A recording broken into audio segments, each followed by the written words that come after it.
We had Hedrick Smith here, Pulitzer Prize-winning author, and one of the things that came out of the conversation with him was, you're kidding. You guys are 250,000 people in the nonprofit sector in LA County alone, and you don't have a seat at the table when they're making decisions about the direction of the county, the state, our republic? Why not?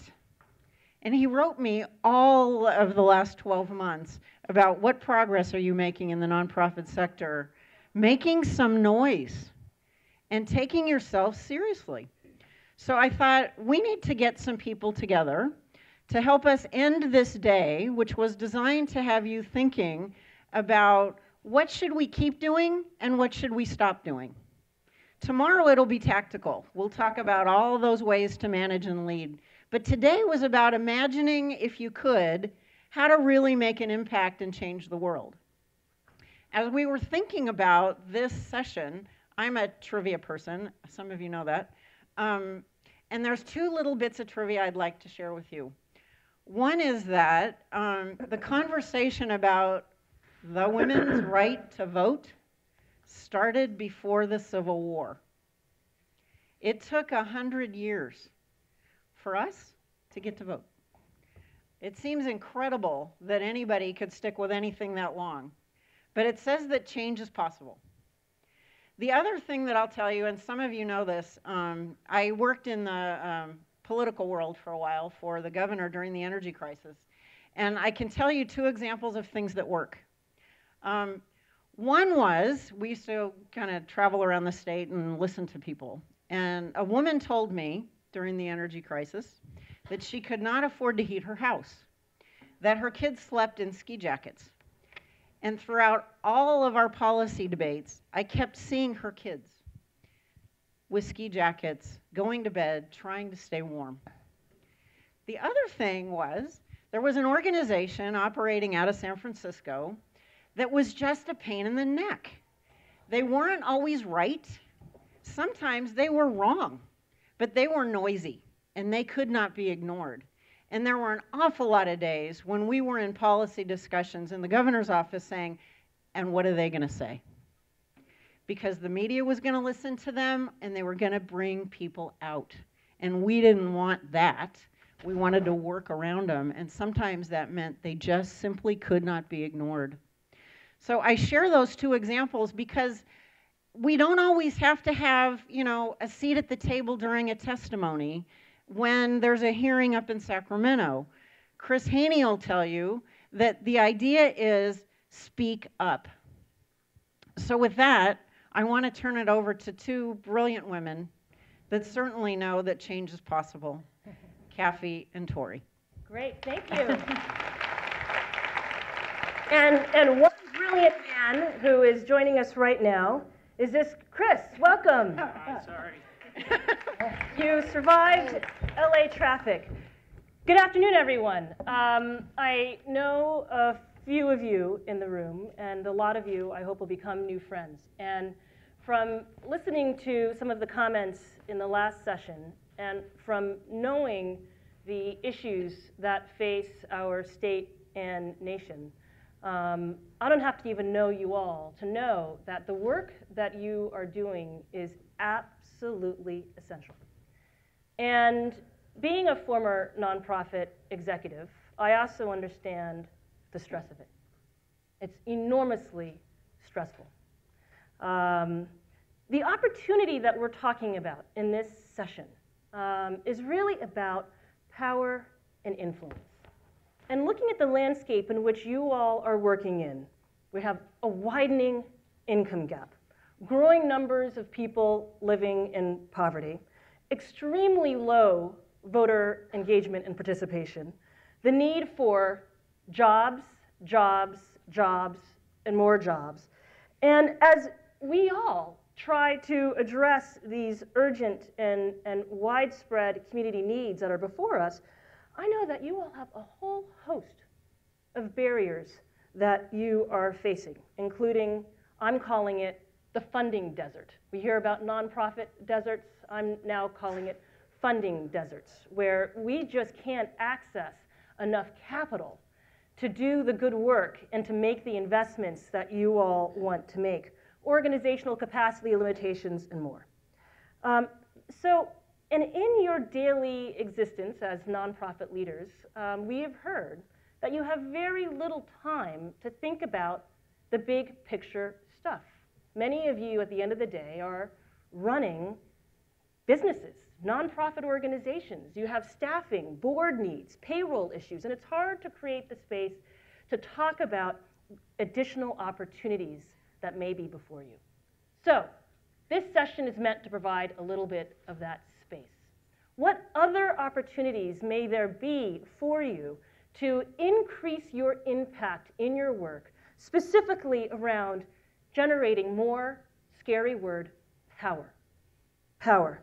So our guests today are going to showcase a few ways that nonprofit leaders can think of themselves beyond running organizations to link to current opportunities that further our missions by becoming more effective advocates and civic leaders. The overarching big question before all of us, I think, is should the nonprofit sector have more of a powerful advocacy voice? And if so, what are the benefits, the implications, the challenges? So the most of our time, we actually want to spend, if it's okay with you both, in question and answer. You didn't hear this, but we are sitting between the audience and drinks. Right. And so, you know, we may not have what Antonio Manning wanted. What did he say? What was his drink? Some kind of scotch or something? There we go. Okay, we may not have that, but it drinks nonetheless.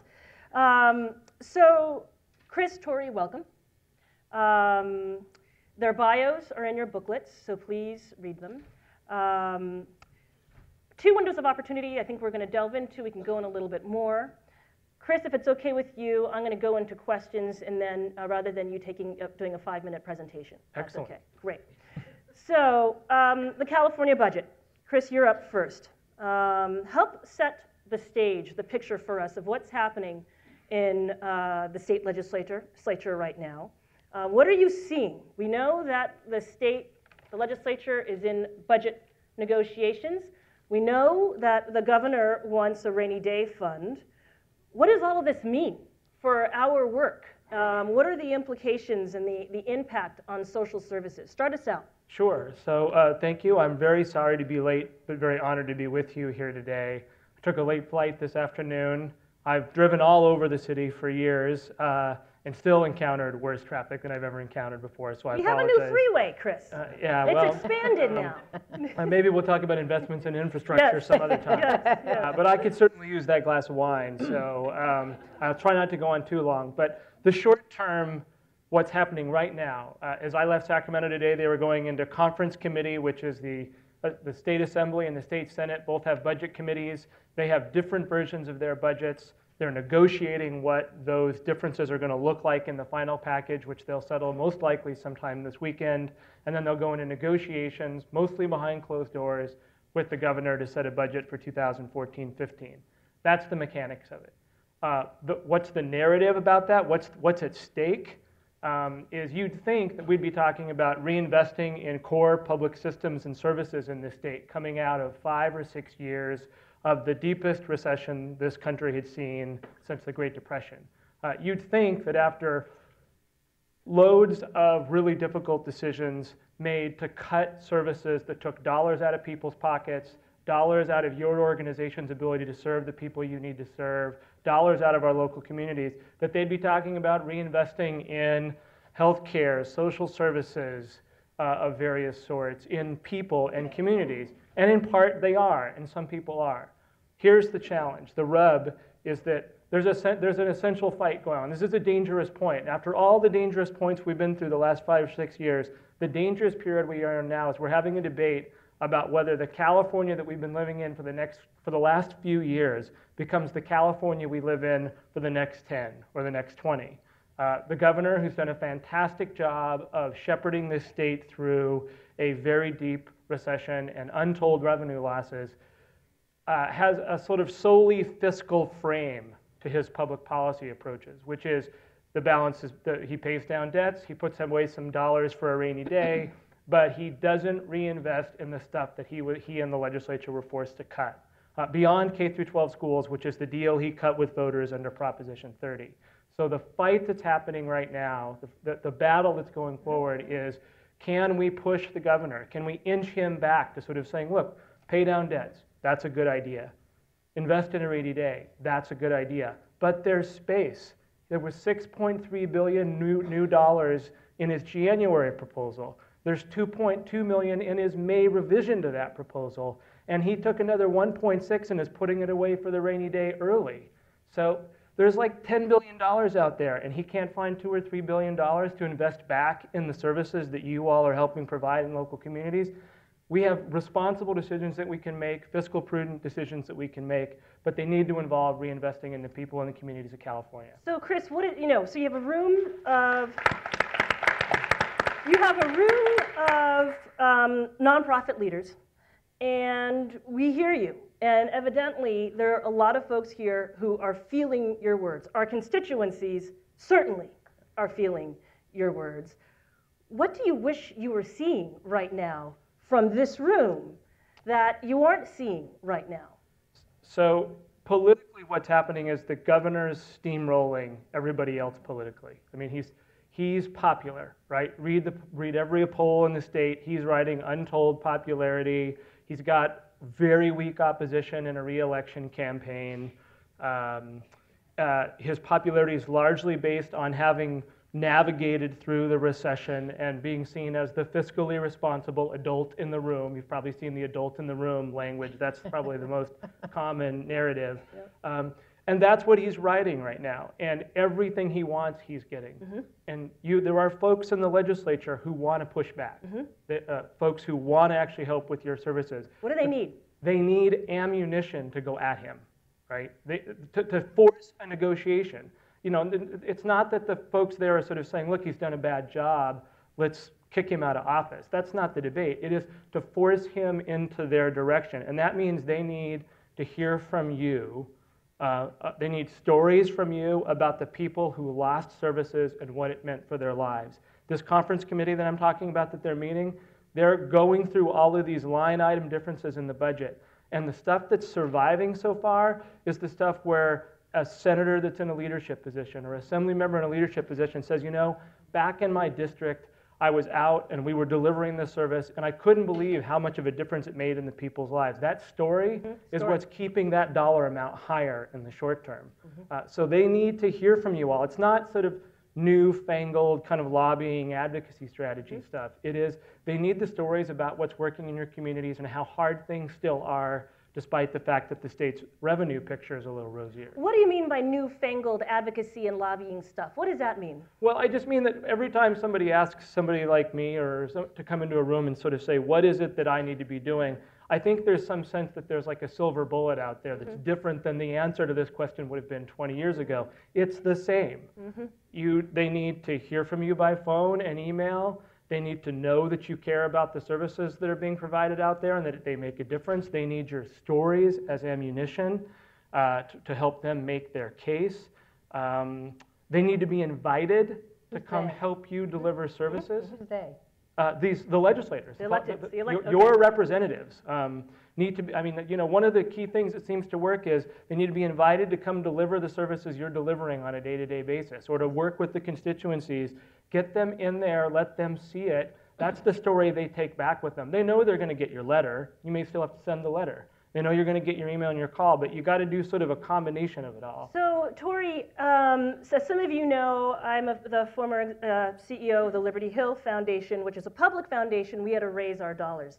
I came after Torie. Torie was the executive director of Liberty Hill Foundation before me. Torie, here's my question to you. Torie's been a mentor to me for a very long time. You know what it was like when I was an executive director. I was trying to meet payroll. I had staff challenges, board challenges, all sorts of various challenges. I'm picking up the phone. I'm hearing this opportunity. What do you think I should be doing in this space? But I run an organization and I have a lot of stress going on. What is the answer within the reality that I'm living in? Let me just get a sense of the room. How many of you advocate or lobby your representative at the state level? Let's just stick with the state level. So y'all have been to Sacramento, or you have somebody who goes to Sacramento. How many of you are engaged in the budget process this year? Wow. A couple of people. Wow. Couple. Prior years? A few people. Right, right. So Now let me ask you another question.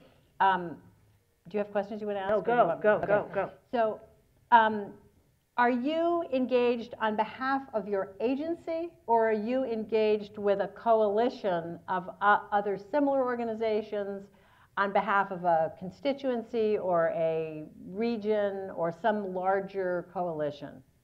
Shout Just it out. shout it out. Coalition. Mm-hmm. Okay, good. I think both, right. I think the main thing that I want to say is that to the rest of you, perhaps you're not funded by the state. Are you funded by the county? Do you get dollars from the county? I'm trying to get a sense of whether, in fact, it's a question of kind of vision and mission in the organization that you're not engaged in the budget process, that you just do something that doesn't get funded by the state, isn't somehow impacted by state dollars, or why there were only like 8 hands raised. Just shout out, give me some answers for why you're not involved in the state. Yeah, go ahead. You're not publicly funded. Okay, how many of you? You are. Publicly funded. So last year we had 40,000 donors, donated $1.2 million. All right, so you're funded by individual donors. Okay, so you're sort of more like a rep. Okay. Mm-hmm. What did you? Allow it. Yeah. Yep. Right. Yep. No Well- stomach for it, right? Well, No stomach for advocacy. Yeah, very timid, very timid about it. well, I mean, one of the messages that I want to say as somebody who, I mean, I've run 4 nonprofits. 2 of them were services with a little bit of advocacy, and 2 of them were advocacy organizations. And I mean, I think what I want to do is just call the question and place in your minds that we are in a crisis. We're in a couple of crises, actually. We have the greatest economic inequality in this country's history. It is now worse than 1929. And we're facing climate change, which may seem to be unrelated, but it's really not unrelated, because they both have to do with an extraordinary amount of power concentrated in an increasingly small number of hands. The rich and wealthy corporations have a vastly disproportionate amount of power than they do. So I just want to leave that out there and say that in my view, as somebody, I mean, you guys are kind of my peeps. I've been involved in nonprofit work for most of my career. I think it is the sector that will have more and more impact if we lift our heads up and look clearly at what we have to do, what we are called on to do in order to change some of the rules. But Torie, people may agree with you out here, but we have one person, right, whose board doesn't have the stomach for it. Well, so what do we need to do? Do you have any advice for those in that situation? I think nonprofits have to reevaluate their lack of commitment to advocacy. I think you need to realize that the IRS rules are much more flexible than what has kind of been passed down in oral tradition. You know, oh, we don't advocate, or oh, there are organizations that advocate and we let them do the advocating. I think we have to change our organizations in order to meet the moment, or I think that you'll become increasingly irrelevant. I want to make another point. We're in a time, and this really goes to my own trajectory. I mean, I started out as an organizer and as somebody who, you talk about what do we stand for, what do we stand against. My entire life, I've been blessed to be involved in one form or another of helping work on social justice. So I've done it in different ways. I've run LGBT organizations, I've run HIV/AIDS service organizations, and I've run Liberty Hill Foundation, which is more focused on economic and racial justice. So I think that what I've seen is that the entire employment contract, the entire way that we are structuring the economy has radically changed. So you used to have a career in business for your whole life, or in government for your whole life, or as the nonprofit sector grew up in nonprofit for your whole life. All of that has changed. In the course of your career, you may work in business, you may then work in the nonprofit sector, you may go work in government for a while. And as those kind of old silos are more porous, and we bring certain skills and certain leadership ideas and certain cultural values across and in between. And I also have run for office, and although I didn't quite win, I've also, having worked in government, and now I'm working on a campaign of who I hope will be a future supervisor at the County Board of Supervisors, it seems to me it is really important that we learn to bring to what makes change happen, to challenge the policy, to change policy, and not just deliver services. And that the people who are running the services have the best stories to tell, have the best capacity to influence what's going on up in Sacramento, have the best stories to tell to influence the policy change at the city or county level.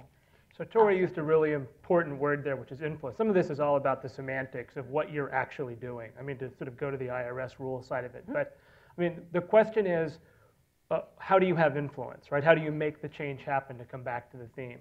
And I worked in Washington, D.C. for 12 years now. I'm in Sacramento, and I've watched this now at 2 different levels. But there are 3 models for how you influence the outcome of something that I can see. One, you have, at least when it comes to public policy, right, where we're dealing with politicians, you can affect their ability to be elected, which means you're in some sort of political action community committee doing some, and that's not what you all are, that's not what we're talking about by advocacy here, and that's not where your bread is buttered, right? Or it's not where your strengths are either. You have members or numbers of people who are a constituency that matter enough that people will listen when you talk. And the third model is you have ideas and information that people need that they can't get elsewhere. Well, it seems to me that you all in the work that you do have number 2 and number 3 in that pretty easily. You've got numbers, right? I saw the numbers, about 250,000 people in Southern California working in this sector. That's significant, that you will be listened to just by sheer numbers. And 2, you know what's happening in your communities. You likely have ideas about how things can be affected. And you have information about what happens when things are going well or not going well, and that information is needed. So, you know, you're not going to be in the money game, in the election game, and that's okay. But you can be in the outcomes game by doing just simple public education, right? Here's what happened in my community when these state tax dollars got cut. That's information you're providing to a legislator. It's not advocacy under the IRS rules to provide it to them. You're doing public education. And lots of other people know the legalities of all of this, but it's the stuff that's needed isn't the sort of campaign, you know, in the sort of traditional way that we think about it. It is just basically letting people know what it is you're doing and what's working and not working. I want to come back in a little bit to some of the nuts and bolts about how do we help with organizational readiness so that people can take a step to do more into advocacy work. Because given the numbers of folks in the room who haven't been involved, there are a lot of folks who I think are in a very similar situation where their boards or the leadership or whatever, there's something that's prohibiting folks from taking a step. I want to talk about the challenges of doing this. What are some of the risks of getting involved in advocacy and power building and leadership in this way? You talked a little bit about the advantages and the changes that we can see that would impact the folks that we serve. Are there any risks in this area? What would they be? Well, I mean, certainly one of them is you put time into it, and you lose a lot of battles on the way to trying to win the war. And that time commitment, you know, and for a bunch of people who already have time and resource constraints, you know, to lose some battles along the way leaves some scars, right? I'm sure everybody in this world, a bunch of people in this room. So that's tough, right? And how do you recover from those? How do you keep the fire burning? That's a tough thing. But there's always something you can do. Right. One of the most creative, you can always have voter registration in your lobby of your service center. Even if you don't advocate on behalf of your constituency, or if you have a board that is allergic to the idea of organizing and advocacy, they've got to be in favor of voting. We just had 11% turnout in this election in LA County. 11% turnout. And there were really important things on that ballot. There were 2 ballot measures. There were critical local offices. There was a congressional seat that was vied for on the west side. 11% turnout. I mean, that is outrageous. And so for even nonprofit organizations that have conservative boards, there has to be a way to believe that civic engagement, that increasing voter participation by the people who you serve is going to be a good thing. So that is at the very, very least that people should be sort of organizing your board to agree to do. You know, for me, there's 2 things that I tried to look at. Am I kind of fighting inequality by redistributing opportunity? What I believe is that we need to get more people to have more shots at a decent life. So are we redistributing economic opportunity, or are we increasing civic engagement? Are we increasing democracy, getting more people to be engaged in democracy one way or another? And you can certainly do the latter, even if you can't be engaged in changing policy rules or tax policy or anything that's kind of scary like that. So Torie, you've been inside the halls of city government, and you've also done the outside. So you've done inside, outside politics. I'd love it if you both can talk a little bit about other ways that nonprofit leaders can exercise their influence. And maybe the question really is, how can we get to the tables that are deciding the issues that we care about? What are those tables? So, talk about the commissions and the other places that we don't oftentimes see nonprofit leaders, and what kind of role can they have in those other spaces? Torie, then Chris. Well, first of all, as I said before, I think there's more and more migration across different sectors. So I was on the senior staff of Antonio Villaraigosa when he was first elected. I spent the first 3 years of his administration, and then I spent the last year and a bit of his second term. And there were over 50% of the people who were on his senior staff came out of the nonprofit sector. I mean, I don't know if that was the first time ever. I think it's kind of a function of the shifts, sort of economic shifts. But what it meant was that he had an administration that was in active conversation with folks who were organizers, activists in on various issues. So, for example, if there was an initiative from inside the mayor's office to try to work inside City Hall to get an inclusionary zoning law passed, we were engaging with the housing and tenants' rights activists on the outside. Actually, the best example, I was thinking about what is the best example in retrospect where I saw that folks in the nonprofit, and it would be in sort of advocacy sector, had an actual change, not just in a policy, but long-term systems change. And there's really 2. One is on homelessness, where the Hilton Foundation invested over 15 years in the idea, the research, the nonprofits sort of bringing to scale the permanent supportive housing model, and a paradigm shift from the shelter approach to homelessness from sort of managing homelessness through shelter system to housing, right? Kind of makes sense, house homeless people. But it was a massive consciousness and paradigm shift to permanent supportive housing over 15 years. Then there were people inside from the Hilton Foundation and other foundations sort of funded that research, funded the Corporation for Supportive Housing. Then there were a set of people who worked, took every city council person in Los Angeles and the new mayor and basically showed them what permanent supportive housing would look like, you know, literally housing with offices for the medical care and for psychiatric care and the rooms for the 12-step programs and kind of what, you know, the visual of it, and educated people. So there was a campaign over 2 years to actually educate people in power. And then you know, we had to begin to talk about what's a permanent stream of revenue so that you can actually fund housing, and that's a stickier question, and weren't actually able to do it. So homelessness was one place where the nonprofit sector, philanthropy, made a difference, created an actual change in what the solution is. And now you have, at the County of Los Angeles, you literally have the new vision, not relatively new, visionary head of the Department of Health Services who is using health dollars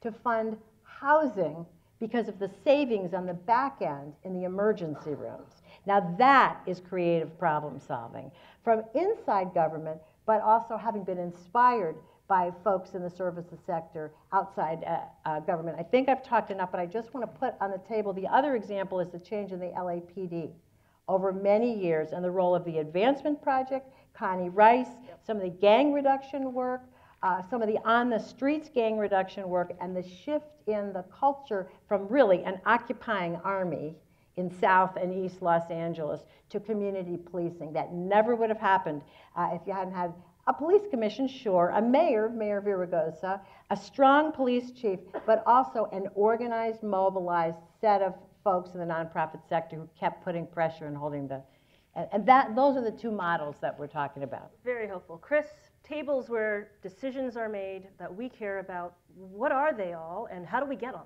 at those tables? So there's a couple of ways. I mean, there's the moment when there's a pressing issue that you care about where you feel like you need to take action or you're part of a coalition that takes action, and that's not what you're asking about, right? You're asking about other periods of time or on other. So I'd say two things. One is to actually make the connection to the folks who are the decision makers at a time when maybe your dollars aren't the thing on the table, right? That's a really good time to foster a relationship because you're not calling them with an ask. You're calling them to sort of connect in about what may be happening in your community or in your particular service arena and to be helpful to them in a way that they might remember down the road. The second thing I would say there is to remember that after there are these big kind of policy shifts that occasionally happen, I suspect the LAPD one is one of these, and some of what I've read is that to be vigilant afterwards about the implementation of the policy side. I'll give you an example. Last year, lots of attention to the governor's restructuring of how we finance K through 12 education, the local control funding formula as it's called. And you might assume, therefore, it's now done.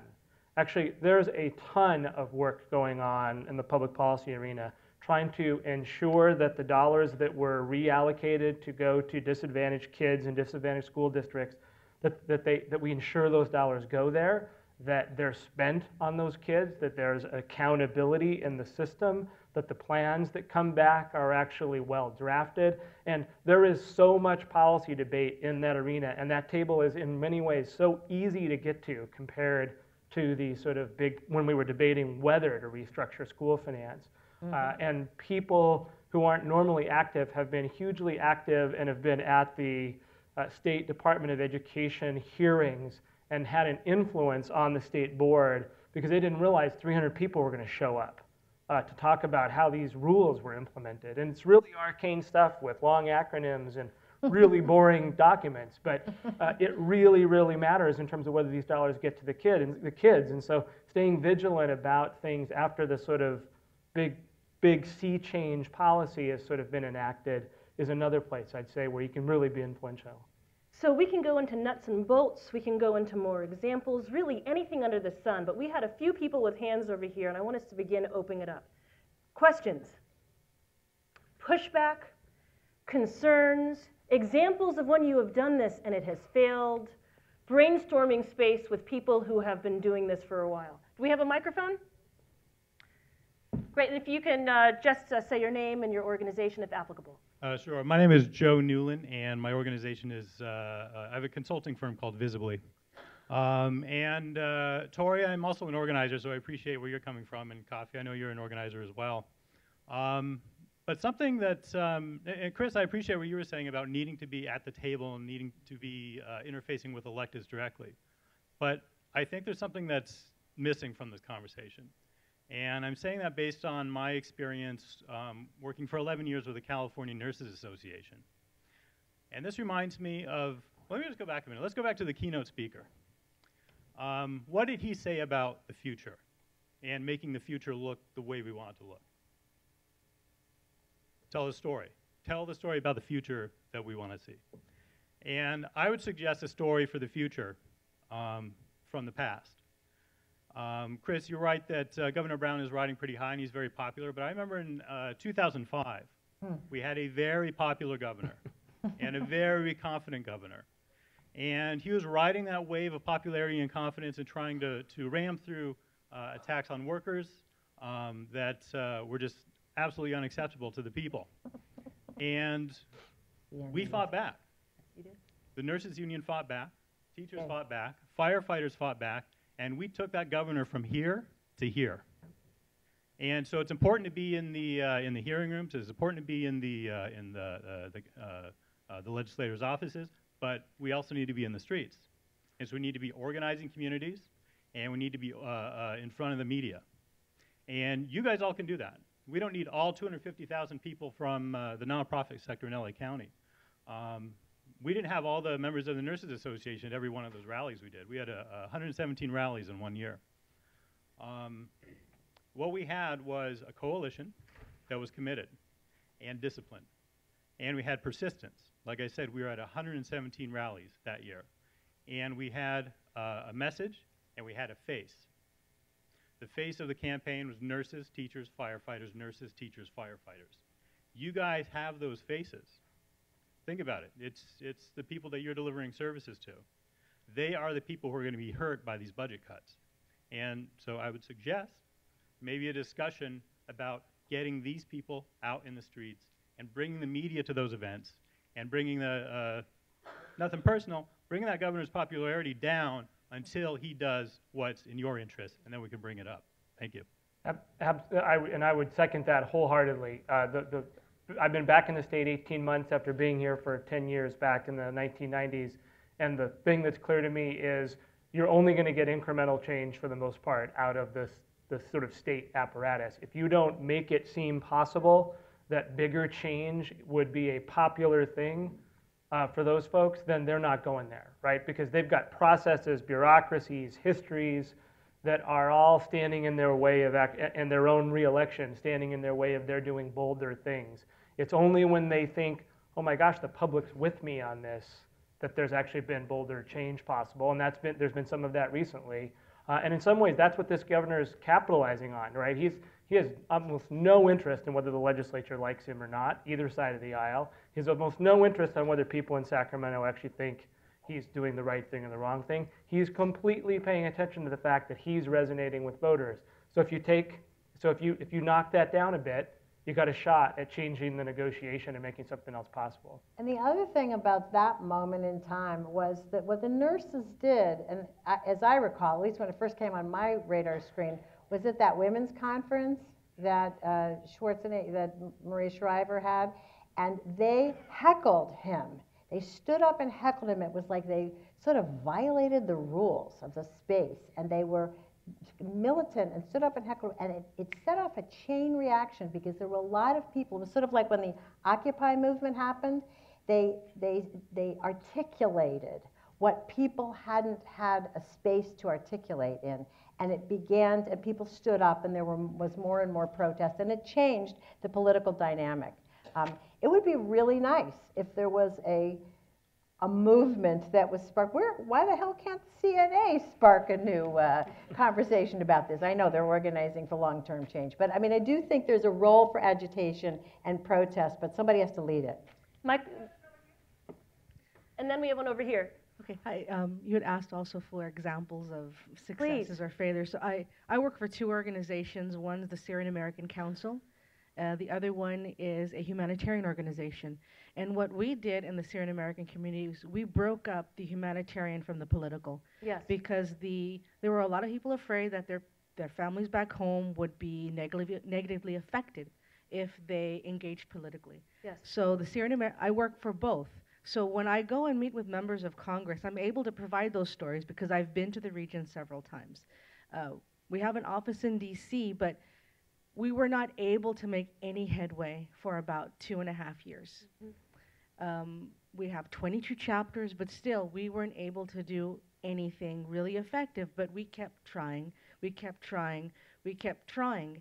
And recently, in March, we were finally able to get Congressman Royce to help co-sponsor a resolution to get $320 million worth of humanitarian aid to Syria into the hands of Syrian American NGOs.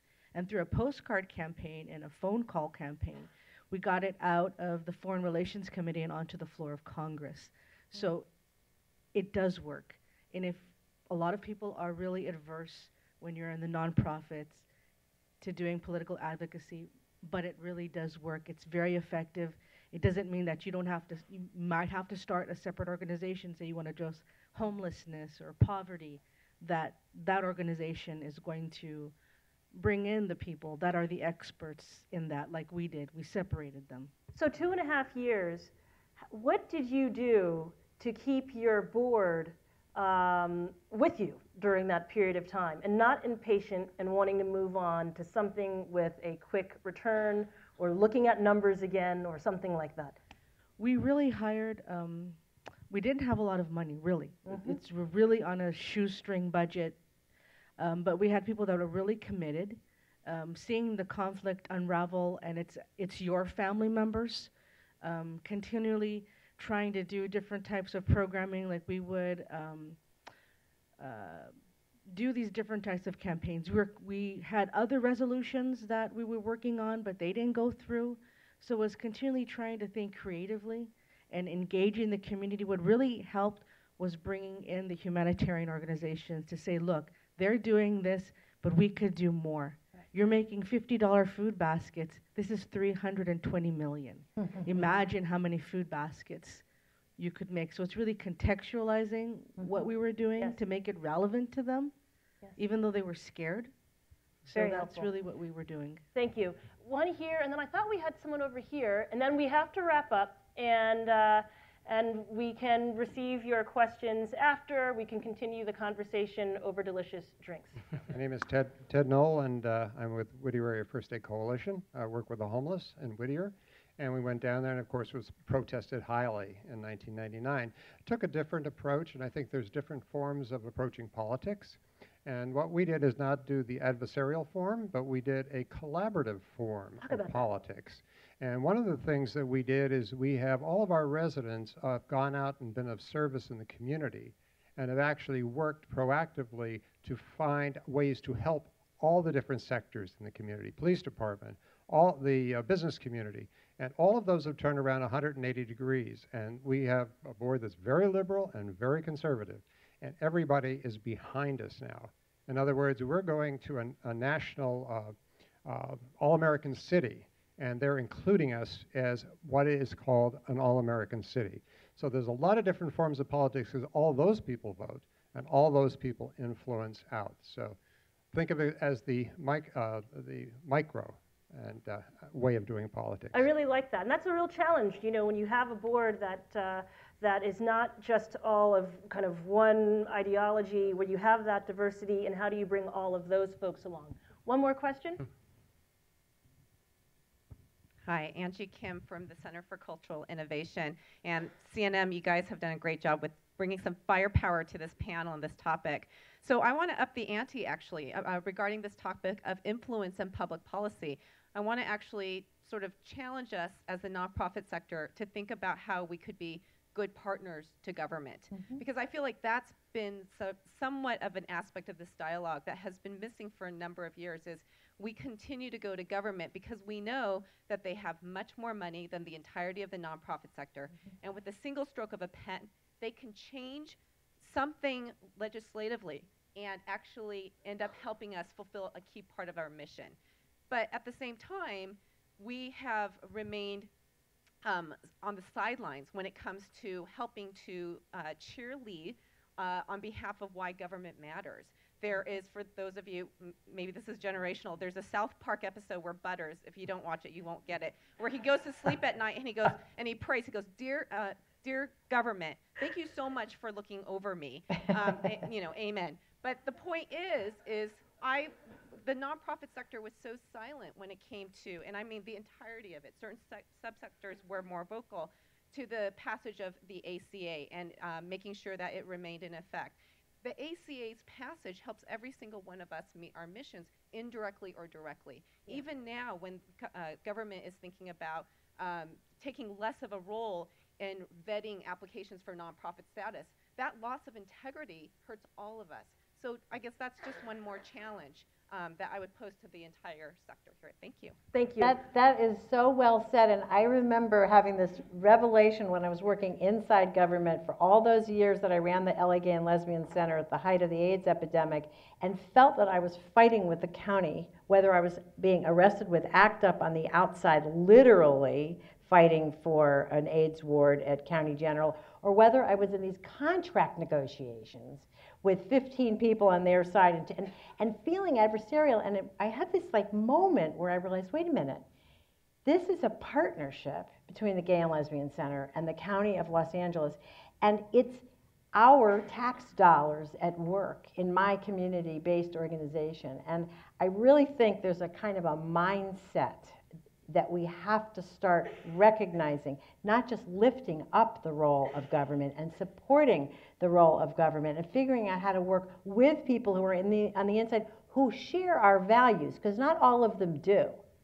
But the ones who do, the progressives and the folks who are really about change, and we have a lot of them in Los Angeles. We have some amazing city council people, Congress people, some new ones on the way, but we have to think about it differently. It can't be just adversarial. It has to be, what are the values, what do we stand for and what do we stand against? Just like our futurist sort of said, and across sectors, but we have to become more active.